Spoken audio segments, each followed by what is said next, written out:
Hey, today I want to show you two things that you can do to help you trust your data, save time when you need to verify the numbers that you're looking at, and stop second guessing all the time whether the numbers are right in your reports. If you do these two things, the trust in your reports and your workbooks is going to go through the roof. And this is how we do it at Data Tier. What you're looking at here is our actual billing report. This is our report for November 2024. This drives all of our invoicing. It drives all of the things that we charge clients. As a CEO, I want this to be right. It better be right. And if I'm second guessing this and I'm wasting all that time trying to verify, digging into our accounting system, digging into our ticketing system, digging into our help desk and support system, digging into even CRM sometimes to make sure the agreements are honored, I can't spend that time verifying all of this. So sometimes people will ask us, well, can I get into the data? Can I see what's behind that? Sure, I could download this as a CSV, but I'm still looking at this summary information, 339 hours. That's not doing me any good. What I want is I want, as a consumer of this dashboard, to be able to verify that this data is correct. And without doing these two things that I'm about to show you, as a CEO, as a consumer of this, my only option is to go log into all of my business systems and try and see if I can match up the data with this 339 hours. That's ridiculous. It's a waste of time. So the first thing that we need to do is show your work. Give the consumer of this dashboard an ability to see the raw data and match it up.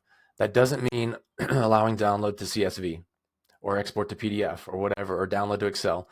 If I do that from a visual like this, it's just going to give me 339 hours, or it may give me a little more information, but it's not the raw data that actually created this sum of 339 hours. So this is simple, a details tab or something similar that just shows all of this. So as a consumer of this dashboard, I can now look at all of the summary information. I can see down to the transaction level, all of this data. So if I ever question the numbers, I go in and I look at what's behind them. My only alternative to this is to go look in my source system, go log into my ERP, go log into my time tracking system. That's a huge waste of time.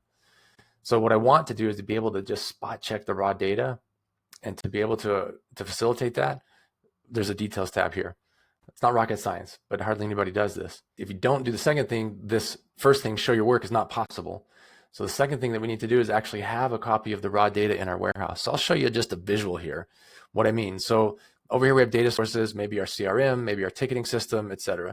We're pulling all that data together, but we're not changing it yet. You can see here, this represents, we're pulling a copy of that data into the warehouse. Often what we see people do is they will just write a big query to drive a particular report or a particular dashboard.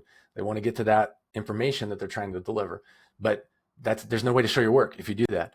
So you build in stages. First stage is always raw data. Then you may have more stages. I'll show an actual client representation of this, where this is the summary table. You can see several stages that it took to get to that table, all the way back to raw data. If you don't do it this way, you can't show your work. So step one, show your work. Step two, design your warehouse in a way that allows you to show your work. And if you do this, I can say as the CEO, as a consumer of this dashboard, this is fantastic for me, because I don't have to question, I don't have to second guess, and I don't have to wonder if I should take the time to go back into all the source systems. I can just spot check things on my own.